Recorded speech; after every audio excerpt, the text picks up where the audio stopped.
Muy buenos días, otra vez su hermano Alexander Castellanos con ustedes desde la República de El Salvador, en la Iglesia de Cristo, por supuesto.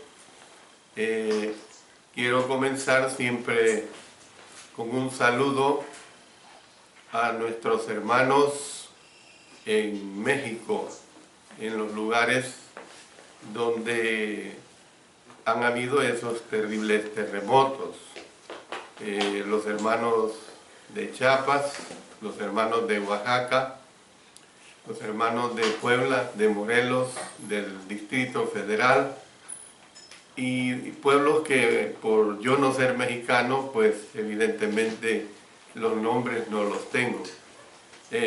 ¿Por qué digo esto? ¿Por qué doy este saludo, mejor dicho? Porque hay una tendencia que conforme van pasando los días, las semanas, hay una tendencia a olvidar a nuestros hermanos y el pueblo de México, de ya no orar por ellos. Pareciera que todo fuera normal. Ya no, siempre seguimos orando por fortalecimiento para las familias que perdieron sus seres queridos, pero oramos por las personas que han quedado sin un hogar, por las personas que quedaron heridas de estos terremotos, porque Dios les recupere. Hago un llamado a la hermandad en general de que nuestras oraciones sean continuas cuando hay sufrimiento en alguna nación del mundo. Yo sé que hay muchas naciones que están sufriendo en los tiempos presentes y siempre lo habrá. Y tenemos que orar, pues es el mandamiento por todos ellos. Dios bendiga a cada uno de ustedes. Amén. El tema de hoy, como siempre, muy hermosísimo, muy hermosísimo. Guardaos de la levadura de los fariseos. Y este tema está basado en un examen bien detenido de Mateo capítulo 23, desde los versos 1 al 39. Y está compaginado con Marcos capítulo 12, versos 38 hasta el 40, y Lucas capítulo 20, versos 45 hasta el 47. Cierto día Jesús dijo a sus apóstoles: mirad, guardaos de la levadura de los fariseos. Bueno, Jesús también se refirió a los saduceos y a los herodianos en su advertencia. Miren lo que dice, por ejemplo, en Mateo 16 y en el capítulo 6. Y Jesús les dijo: mirad, guardaos de la levadura de los fariseos y de los saduceos. Luego también vámonos al Evangelio de Marcos, capítulo 8 y el versículo 15. Ahí nos expresa: y él les mandó diciendo, mirad, guardaos de la levadura de los fariseos y de la levadura de Herodes. Entonces, al comienzo, a los discípulos se les desconcertó su advertencia, pero al final entendieron que no les había dicho que se guardasen de la levadura del pan, sino de la doctrina. ¿Ve? Eso es lo que les está dando a entender. O sea, que se guardaran de la doctrina de los fariseos. Miren lo que dice en Mateo capítulo 16 y el versículo 12. Dice de esta manera: entonces entendieron que no les había dicho que se guardasen de la levadura del pan, sino de la doctrina de los fariseos y de los saduceos. Entonces, en otra ocasión dijo, guardaos de la levadura de los fariseos, que es la hipocresía. Lucas capítulo 12, versículo 1. Y de esta hipocresía es que va a versar bastante este estudio. Ustedes tienen que comprender que no había enemigos de Cristo más insistente que los fariseos. Es admirable. Es admirable la insistencia de enemigos cuando tal vez usted ha sido víctima de un enemigo una vez, lo logró vencer de una u otra manera, en buena manera, y ahí terminó todo. Yo recuerdo una hermana, cuando yo era director de los cursos bíblicos, que esa hermana, cuando entraba a la oficina, siempre tenía una tendencia a presionar, no solo a mí, sino a todos los predicadores que en ese momento pudiéramos estar. Vayan a predicar el Evangelio. No dejen de predicar el Evangelio, salgan a las calles, no estén sentados aquí en la oficina. Y era una presión terrible. Yo realmente admiro a esta hermana. Ella ya está en la presencia del Señor, porque nos animaba mucho a predicar el Evangelio. La actitud de ella era una actitud totalmente contraria a esta actitud de los fariseos. No había enemigos de Cristo más insistente que los fariseos. Rara vez hemos tenido una lección en que los fariseos no tuvieran que ver nada. Hemos visto mucho de ello. De vez en cuando se nos han dado explicaciones acerca de quiénes eran ellos, lo que creían y las razones por las que ellos aborrecían al Señor. Sin embargo, no hay pasaje que los ponga al descubierto tanto como Mateo capítulo 23, junto con los pasajes relacionados de Marcos y de Lucas. ¿Por qué advirtió Jesús a sus discípulos de la levadura, o sea, la influencia de los fariseos? ¿Por qué dijo Jesús que la levadura de los fariseos era la hipocresía? Él lo declara definidamente. Entonces, para dar una respuesta completa a estas preguntas, necesitamos estudiar Mateo capítulo 23. El Señor jamás habló palabras de censura más ásperas que las que se recogen en este capítulo.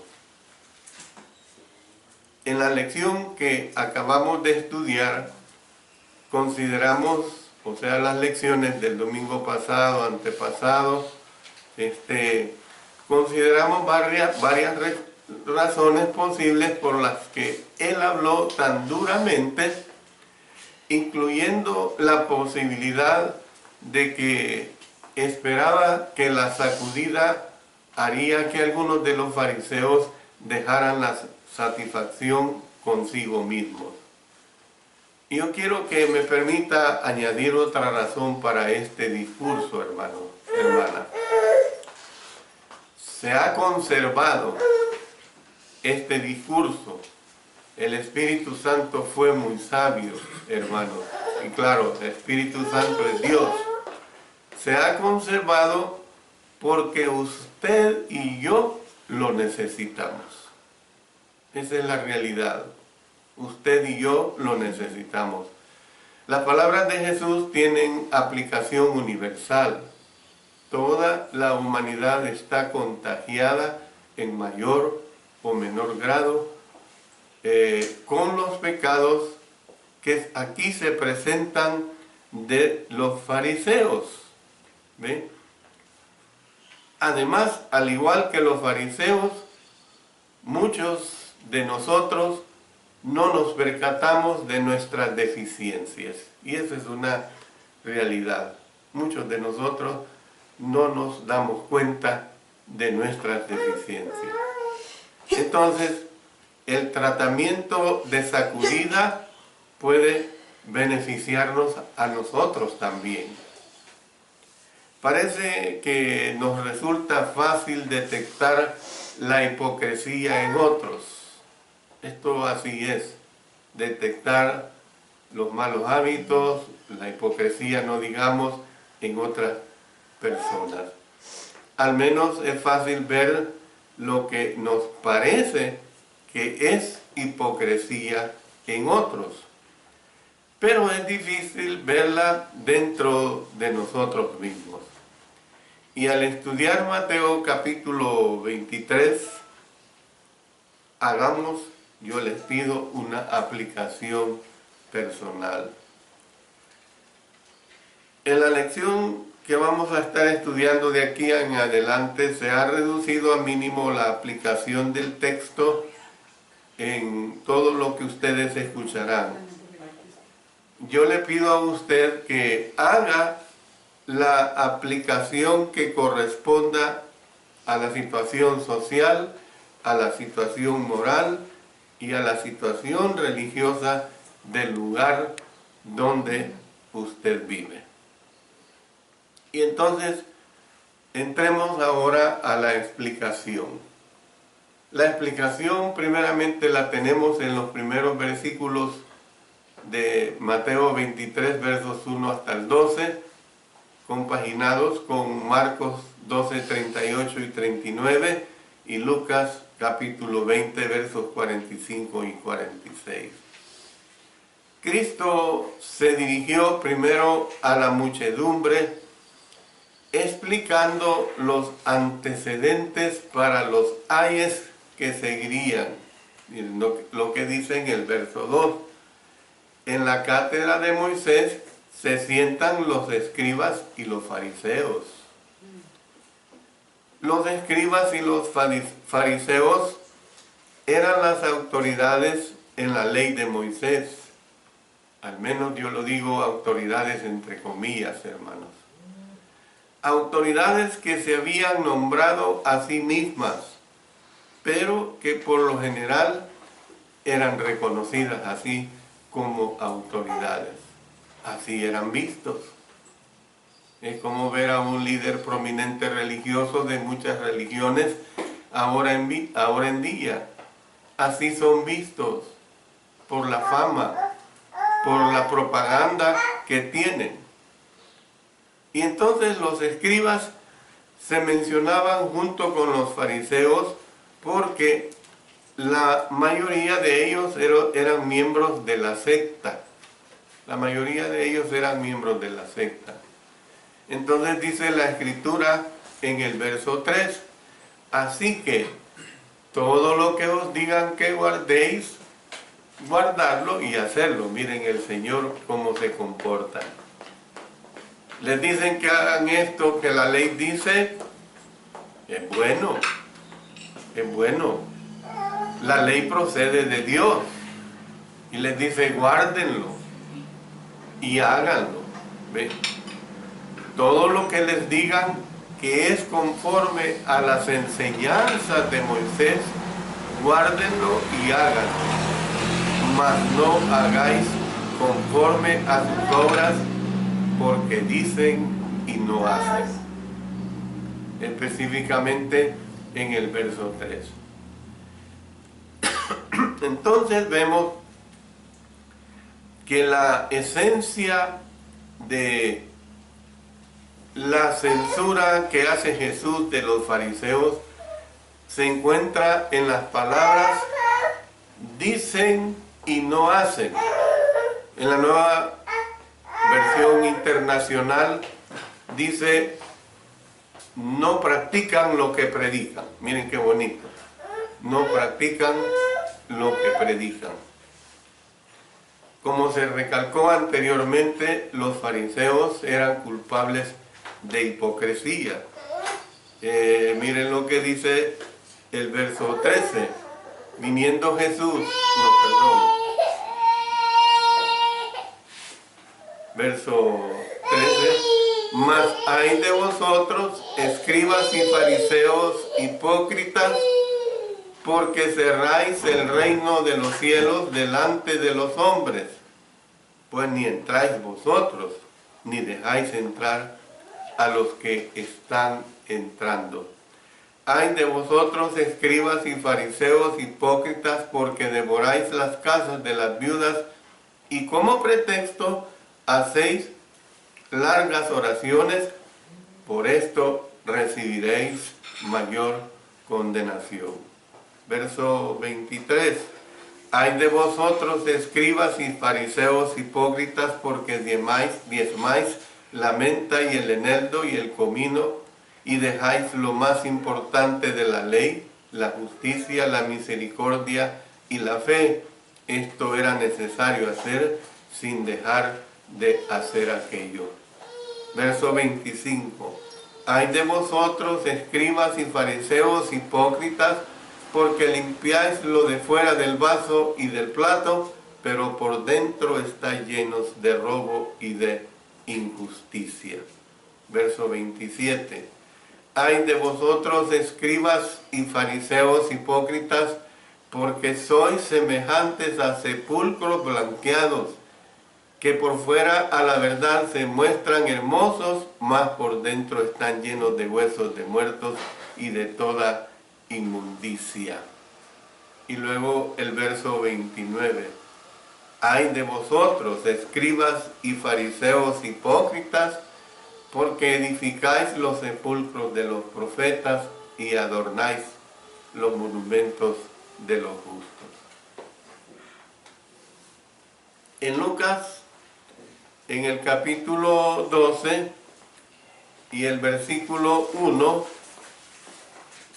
Lucas capítulo 12 y el versículo 1 dice: en esto, juntándose por millares la multitud, tanto que unos a otros se atropellaban, comenzó a decir a sus discípulos primeramente: guardaos de la levadura de los fariseos, que es la hipocresía.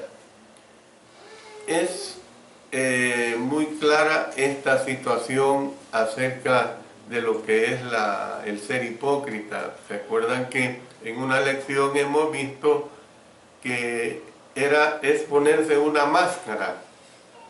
Una máscara, por ejemplo, en las representaciones teatrales que surgió desde los tiempos de arte, del arte griego. ¿Ve? No mostraban su cara, hacían críticas a los políticos de la época. Es decir, el hipócrita es aquel que realmente no muestra la cara que realmente debería ser. Entonces, Cristo mencionó un ejemplo del estilo de vida, es decir, decir y no hacer. Decir y no hacer de los fariseos, cuando dijo: atan cargas pesadas y difíciles de llevar y las ponen sobre los hombros de los hombres, pero ellos ni con un dedo quieren moverlas. Verso 4. A pesar de que ya la ley era por sí sola una carga difícil de llevar, miren lo que dice si vamos al libro de los Hechos en el capítulo 15 y el versículo 10. ¿Ve? Ahí está diciendo: ahora pues, ¿por qué tentáis a Dios poniendo sobre la cerviz de los discípulos un yugo que ni nuestros padres ni nosotros hemos podido llevar? Ellos le habían añadido el enorme peso de sus tradiciones. Marcos capítulo 7 y el versículo 3 dice: porque los fariseos y todos los judíos, aferrándose a la tradición de los ancianos, si muchas veces no se lavan las manos, no comen. Entonces nosotros podemos ver esta situación en que ellos insistían que los demás cargaran tanto con la ley como con las tradiciones, pero habían inventado maneras, miren, habían inventado maneras como ellos mismos en lo personal podían librarse de guardar la ley. O sea, habían inventado resquicios legales. O sea, cuando digo resquicios legales, habían inventado ocasiones para que ocurra algo. ¿Ve? Un resquicio es inventar algo para que ocurra algo. ¿Ve? Me voy a inventar esto para que se dé esta situación. Entonces, ya vimos un ejemplo anterior de esto en el truco de Corbán, y yo se lo voy a recordar. Para eludir el mandamiento de cuidar de padres ancianos. Miren lo que dice en Marcos capítulo 7, algo muy interesante. Yo recuerdo que esto lo vimos hace ya un par de años. Marcos capítulo 7, en los versos 11 hasta el 13. Pero vosotros decís, basta que diga un hombre al padre o a la madre, póngale cuidado a esto, es Corbán, que quiere decir mi ofrenda a Dios. ¿Ve? Todo aquello con que pudiera ayudarte. Y no le dejáis hacer más por su padre o por su madre. O sea, yo ya hice es Corbán. ¿Y qué me importa? Como es Corbán para Dios, ¿qué me importa? El poner cuidado de mi padre y de mi madre. Miren lo que dice. Invalidando la palabra de Dios con vuestra tradición que habéis transmitido, y muchas cosas hacéis semejantes a estas. O sea, era algo verdaderamente ridícula esta situación. Veremos otro ejemplo en los textos de la lección que se relacionan con la forma de expresar un juramento, de modo que no implica obligación. En Mateo, por ejemplo, en el capítulo 23, otra vez, vamos a Mateo 23, leyendo los versos 16 en adelante. Dice, hay de vosotros, guías ciegos, que decís, si alguno jura por el templo no es nada, pero si alguno jura por el oro del templo es deudor. Insensatos y ciegos, porque ¿cuál es el mayor, el oro o el templo que santifica al oro? También decís, si alguno jura por el altar no es nada, pero si alguno jura por la ofrenda que está sobre el altar, sobre él es deudor. Necios y ciegos, porque ¿cuál es mayor, la ofrenda o el altar que santifica la ofrenda? Pues el que jura por el altar, jura por él y por todo lo que está sobre él. Y el que jura por el templo, jura por él y por el que lo habita. Y el que jura por el cielo, jura por el trono de Dios y por aquel que está sentado en él.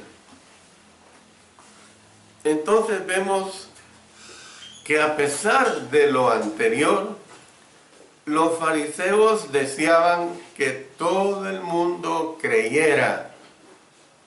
¿Que todo el mundo creyera qué? Que ellos eran varones piadosos de una calidad superior. Y no vamos lejos.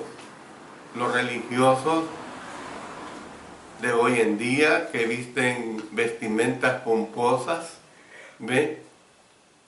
Impresionan a sus feligreses de esta manera. y todo lo que dicen, pues es Dios hablando según ellos, ¿ve? Y tienen que creer en ellos. O sea, ustedes pueden ver, por eso he dicho al principio que el mensaje de aquí lo tenemos que tomar y aplicar para los tiempos actuales también. Por eso miren lo que dice el verso 5. Antes hacen todas sus obras para ser vistos por los hombres, pues ensanchan sus filacterias y extienden los flecos de sus mantos. Versículo 5. La palabra filacteria significa protección, resguardo. Eso es lo que significa la palabra protección, resguardo. O sea, se ponían los flecos con los enunciados de la ley de Moisés y yo estaba protegido. El fariseo se sentía muy protegido, ¿ve? Se sentía resguardado. Los judíos usaban el término para referirse a pequeños estuches de cuero en los cuales ponían ciertos pasajes de la Escritura, que se le grabe esta situación. Usaban ciertos estuches de cuero para referirse a pasajes de las Escrituras. Ellos se ataban con correas en sus manos y en sus frentes estos pequeños estuches, y también clavaban a la entrada de sus casas. Esta tradición de hombres se originó a raíz de interpretar Deuteronomio capítulo 6, versículos 8 y 9. Y noten lo que dice acá: y las atarás como una señal en tu mano, y estarán como frontales entre tus ojos, y las escribirás en los postes de tu casa y en tus puertas. ¿Ven? Entonces, ¿qué es lo que vemos? Que vemos una situación pues de que Deuteronomio 6, 8 y 9 se refiere pues a escribir la ley de Dios en el corazón y en la mente, y en hacer de ella la norma para la casa. ¿Ve?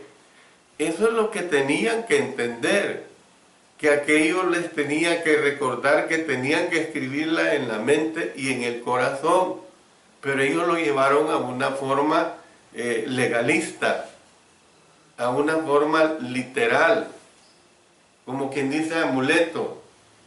Voy a inventarme cualquier cosa y yo hago de este ignario un amuleto, y si yo llevo el amuleto en mi mano, esto me da protección a mí. Pues así actuaron ellos. Entonces, miren lo que dice Éxodo en el capítulo, estamos consultando, capítulo 13 y el versículo 9. Y te será como una señal sobre tu mano y como un memorial delante de tus ojos, para que la ley de Jehová esté en tu boca, por cuanto con mano fuerte te sacó Jehová de Egipto. Y luego volvamos otra vez a Deuteronomio capítulo 11 y el versículo 18. ¿Ve? 11, 18 dice: por tanto pondréis estas mis palabras en vuestro corazón y en vuestra alma, y las ataréis. Fíjense bien, vuestro corazón y vuestra alma.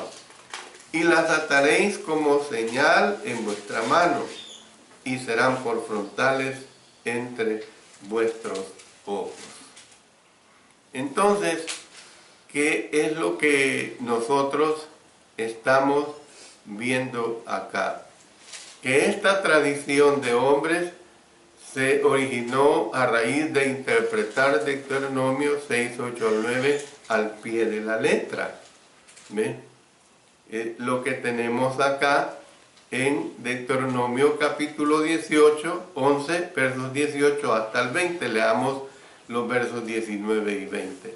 Y las enseñaréis a vuestros hijos, hablando de ellas, cuando te sientes en tu casa, cuando andes por el camino, cuando te acuestes y cuando te levantes. Y las escribirás en los postes de tu casa y en tus puertas. Mire, esto yo lo voy a traducir a la Biblia. Yo tengo una Biblia en mis manos y entonces yo la pongo en un lugar especial de mi casa. Y como yo tengo la Biblia en mi mano y no solo una, en mi casa pueden haber muchas Biblias. Y ahí la tengo abierta en el Salmo 23. Jehová es mi pastor, nada me faltará. Y como yo tengo ahí ese fetiche, a mí nada me va a pasar.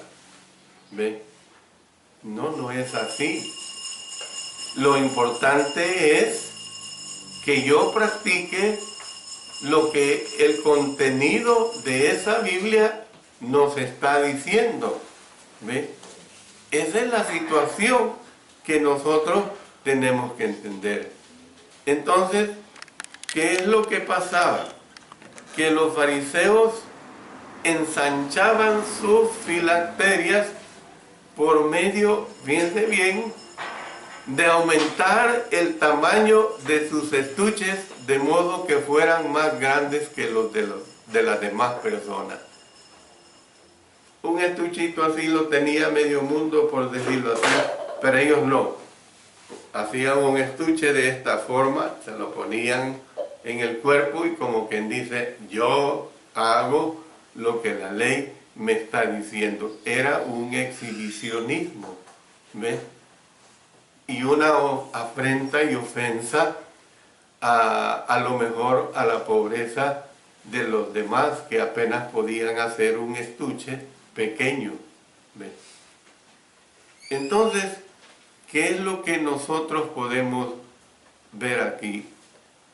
Ellos estaban diciendo, y hasta risible esta situación es, estaban diciendo, soy más espiritual que tú porque mi estuche es más grande que el tuyo.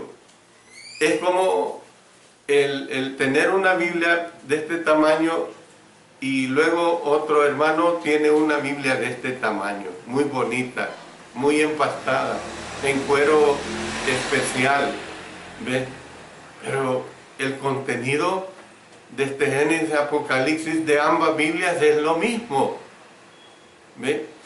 Que por conveniencia se quiere tener una Biblia más grande porque, por ejemplo, a nuestra edad, a mi edad, por decirlo así, yo necesito una letra que sea más grande. Eso es una actitud correcta. Pero que yo voy a tener la actitud de tener una Biblia mucho más grande para jactarme sobre mi hermano. Ah, no, hombre, mire la Biblita que tiene y toda rota, ya toda sucia y todo. Bueno, fíjense bien que hay una lección también. Si yo veo eso, ¿no creen que estoy llamado a hacer un esfuerzo? Si a eso se le puede hacer esfuerzo de regalarle una Biblia mejor. Porque eso me indica que ese hermano, de tanto usarla, se la ha terminado y ya necesita sustituir esa Biblia. Hablando pues de lo mismo, el Señor Jesús dijo, extienden los flecos de sus mantos, Mateo 23:5. Moisés había mandado a los israelitas hacerse flecos en las 4 puntas de sus mantos, flecos que les recordaban de la ley. Vamos a Números capítulo 15, en los versos 38 y 39. Habla a los hijos de Israel y diles que se hagan franjas en los bordes de sus vestidos por sus generaciones y pongan en cada franja de los bordes un cordón de azul. Y os servirá de franja para que cuando lo veáis os acordéis de todos los mandamientos de Jehová para ponerlos por obra. Miren, esto era lo que destacaba el Señor. Y no miréis en pos de vuestro corazón y de vuestros ojos, en pos de los cuales os prostituyáis. El Señor era verdaderamente muy clara en esta situación que aquí se nos está presentando de una manera muy determinante. Deuteronomio capítulo 22, versículo 12, dice de la siguiente manera: te harás flecos en las 4 puntas de tu manto con que te cubras. Nosotros podemos decir que el asunto de las modas de caché, un concepto que se refiere a las prendas que supuestamente distinguen al que las usas como una persona importante. ¿Qué es lo que pasaba con los fariseos? Los fariseos y los escribas y usaban esa moda de caché. ¿Ven? Esa moda de caché, o sea, debo mostrar mis flecos de una manera de vestir de un modo impotente, de un modo que realmente impresione. ¿Ven?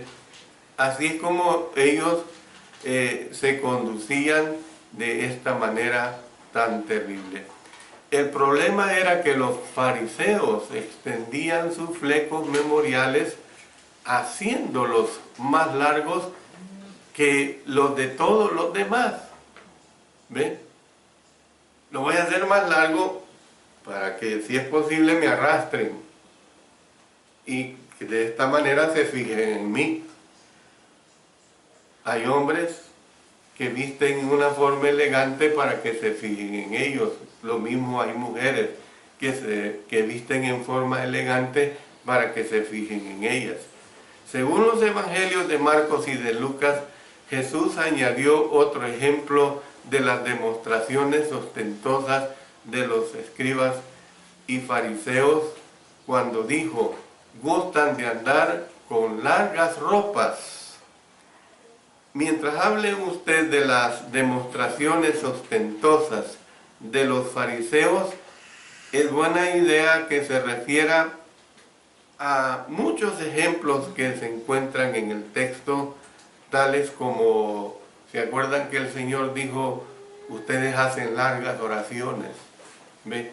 Y aquí en Mateo lo está diciendo, hay que ponerle cuidado, hay tanto detalle tan importante que aquí se trasluce. Dice: hay de vosotros, escribas y fariseos hipócritas, porque devoráis las casas de las viudas y como pretexto hacéis largas oraciones, por esto recibiréis mayor condenación.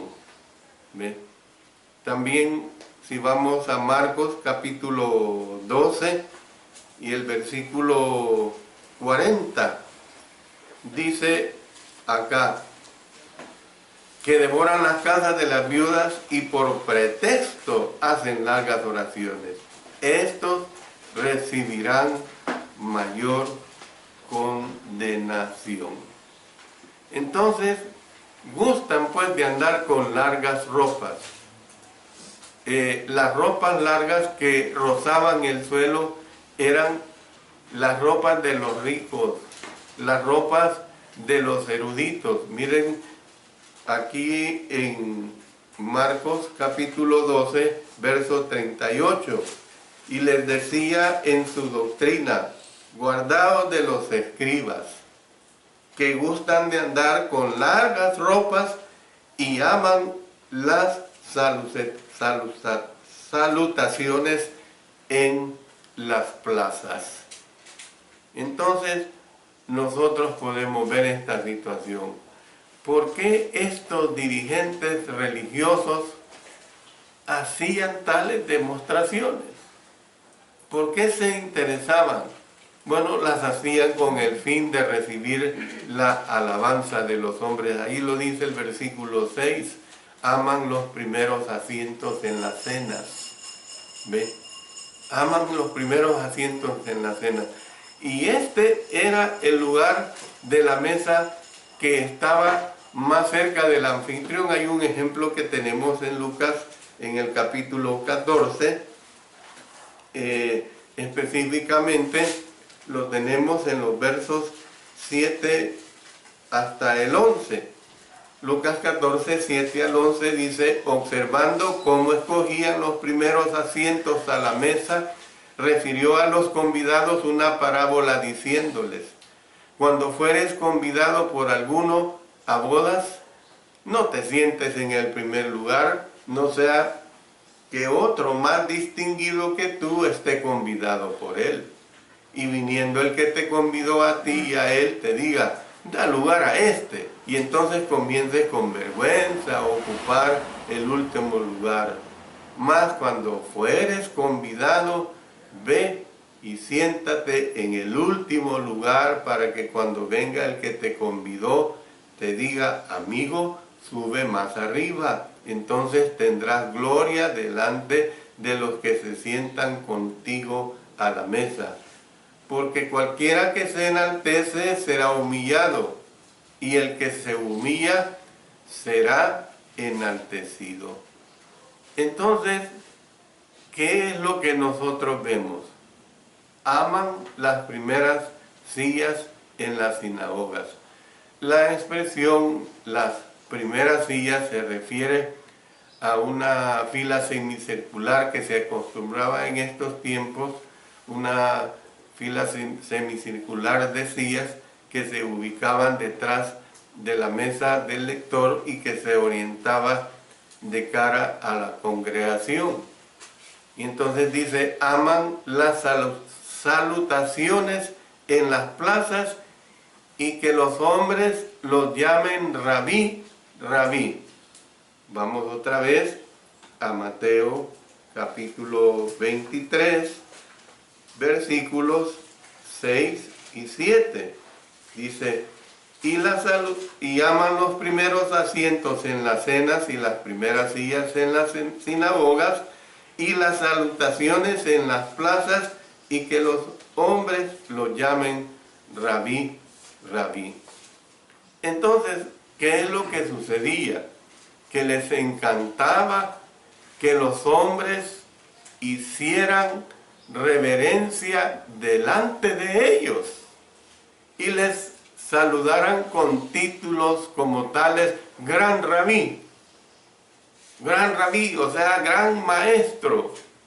La mención del término rabí hizo que el Señor diera un breve discurso sobre los títulos religiosos. Noten lo que dice los versos 8 hasta el 10. Pero vosotros no querráis que os llamen rabí, porque uno es vuestro maestro, el Cristo, y todos vosotros sois hermanos. Y no llaméis Padre vuestro a nadie en la tierra, porque uno es vuestro Padre, el que está en los cielos. No seáis llamados maestros, porque uno es vuestro maestro, el Cristo. ¿Ve? Los discípulos de Jesús se referían a él como rabí. Miren lo que dice en Mateo capítulo 26 y el versículo 25. Ahí está hablando, diciendo: entonces respondiendo Judas, el que le entregaba, dijo: soy yo, maestro. Le dijo: tú lo has dicho. Tú lo has dicho. Después del versículo 10, Jesús repitió palabras dichas anteriormente relacionadas con la necesidad de ser humildes. Miren los versos 11 y 12. El que es el mayor de vosotros sea vuestro siervo, porque el que se enaltece será humillado, y el que se humilla será enaltecido. Y clara esta situación que aquí se nos está presentando acerca de esta condición de vida. Entonces, cuando Jesús dijo que no llamáramos a alguien maestro, padre o líder, Él no estaba censurando, siempre me gusta dar las aclaraciones al respecto, Él no estaba censurando tales términos en todos los casos. Por ejemplo, el Nuevo Testamento se refiere a los que hacen el trabajo de maestro.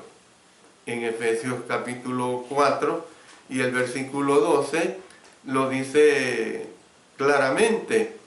Dice en Efesios 4:11, y él mismo constituyó a unos apóstoles, a otros profetas, a otros evangelistas, a otros pastores y maestros. Pero lo está usando el término maestro en el sentido de instrucción, en el sentido de enseñanza, no en el sentido de quitarle el lugar que solamente a él le corresponde como el Señor maestro. En ese sentido, él está usando. Él no está diciendo de